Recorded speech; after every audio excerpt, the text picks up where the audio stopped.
我是 Nancy， 爱自由，爱冒险，总是单枪匹马，时常异想天开。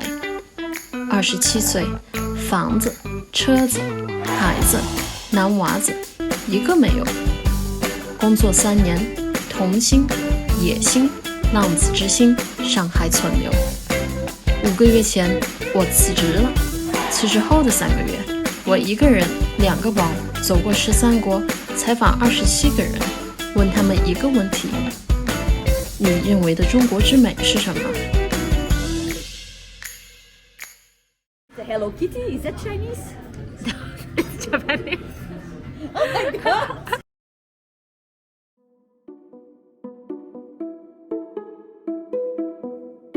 Red, because I think for me the aesthetics of China is about the color red that brings wealth and good luck.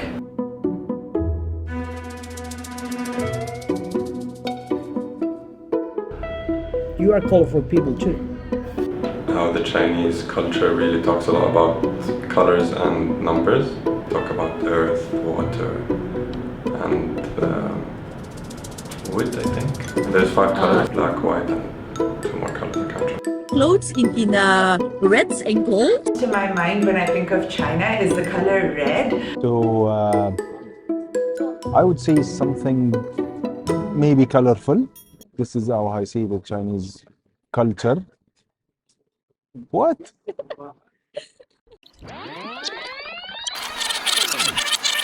The second one I would use is movement, and it's more linked to the Tai Chi, so this traditional way of behaving and way of moving, which is slower as well.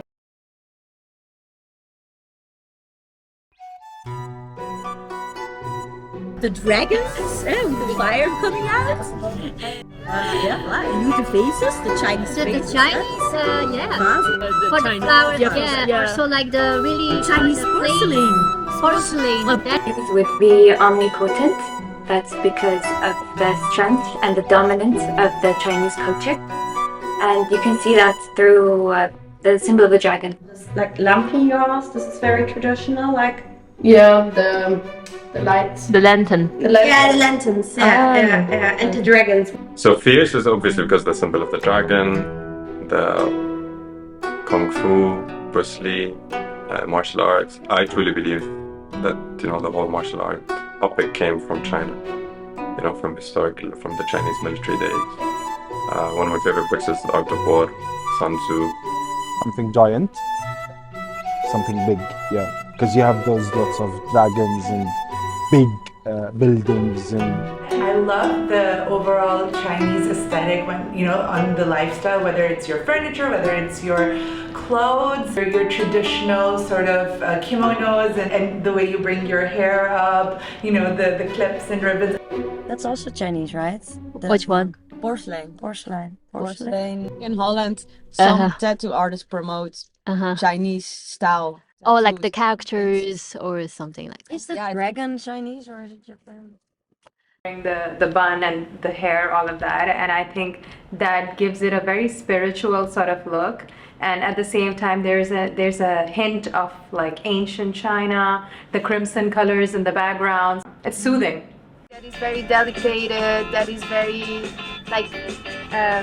beautiful. The way you do things, from the way you write and the way you put you put passion in your calligraph. In the symbolism of your calligraph. What comes to my mind is martial arts, food, and herbs. Can you elaborate? Herbs, yes, your herbal tea. I think China has a herb for every, it's like medicine for every cure.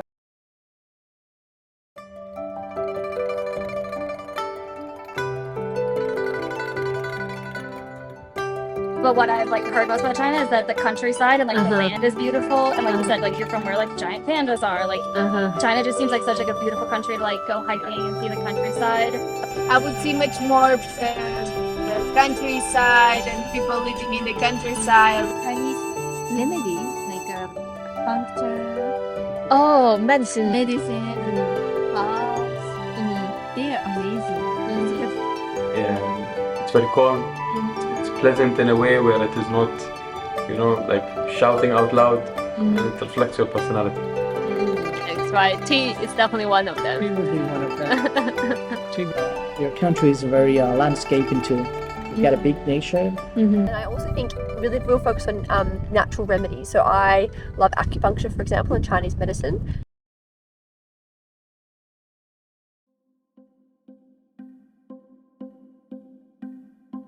And we don't know so much about China actually. About China, it's really, not a lot of like images. I struggle a little bit with that because I think that I've got views of what it sort of looks like. I think in let's say Japan or Korea are more like the Asian countries where I say actually, women are sort of very beautiful and there's a lot of focus on your appearance and sort of treatment, etc. And I think the cosmetics from those countries as well is seen, really good quality. I think with China, I don't really have a specific view. The culture, so I feel like that the world needs to know more Chinese culture. With the white socks in the sandals. That's also Japanese. Seriously, if I think of China, I think of all the Japanese. Yeah, me. Hello Kitty, is that Chinese? Also Hello Kitty, to be honest. Okay, Hello Kitty is the first thing you think about. Yeah. What else? I don't think we know a lot about Chinese. Maybe that's the problem.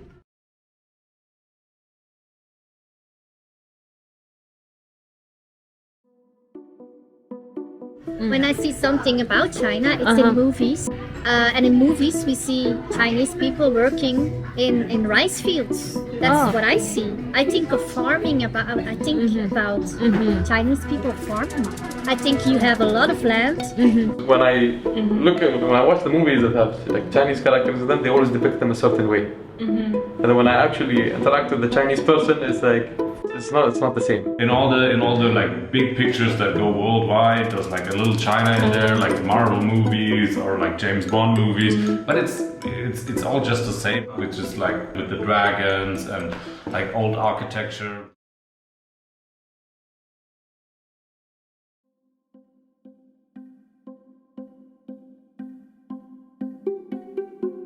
What I remember is that some of the girls were very afraid of the sun. They would like to stay as white as possible. Yeah, it's a whitening product. Really weird. There's also a lot of focus on possibly having a more Western look of like whiter skin and whitening and curly hair and sort of the look that naturally Asian women don't have, but is trying to replicate what may be more natural seen in the Western world.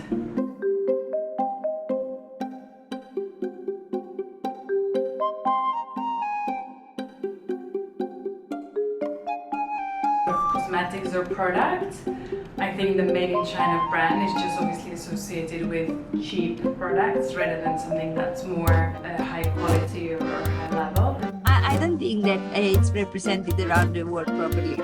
I think there's a lot of work to do in making sure that the real culture of China is exported properly. Because at the moment, often it's related to cheaper manufacturing. Yes, and I think it's not fair because when then you get to know the people, They love quality. yes, but it's not represented. I think you're selling us the cheap stuff and you're keeping the good ones.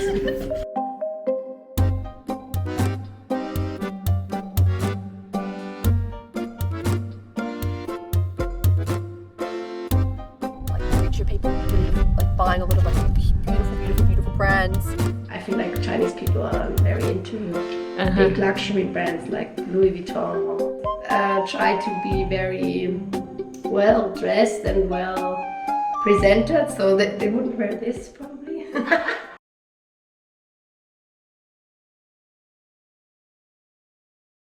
传统美学比较鲜艳的颜色吧，大红大紫，旗袍。唯美古典。红色、古典、青花瓷。爵士在每一个不同的时间段都有它完全不同的表现形式。第一个我能想到的就是多元吧。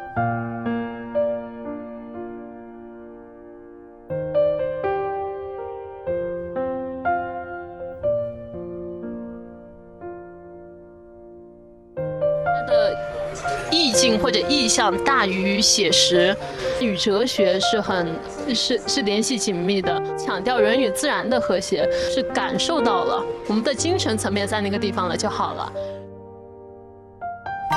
谢谢你看到这里。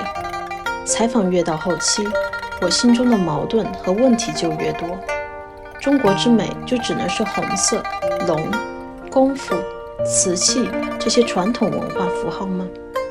廉价制造、偏西方的审美、消费主义、千篇一律的刻板电影和文化印象的空白，难道就不能被改变吗？这些采访的回答真能代表大多数普通外国人的看法吗？中国人自己又是否可以很好地回答出中国之美到底是什么？对于这些问题，我也还没有答案，但我已经踏上了一条寻找的道路。道路没有尽头，找寻的是属于我们这个时代的，在沉睡中将被唤醒的，在沉腐中将破土新生的，在洪流中敢于改变方向的，由中国人创造给世界的那一种美。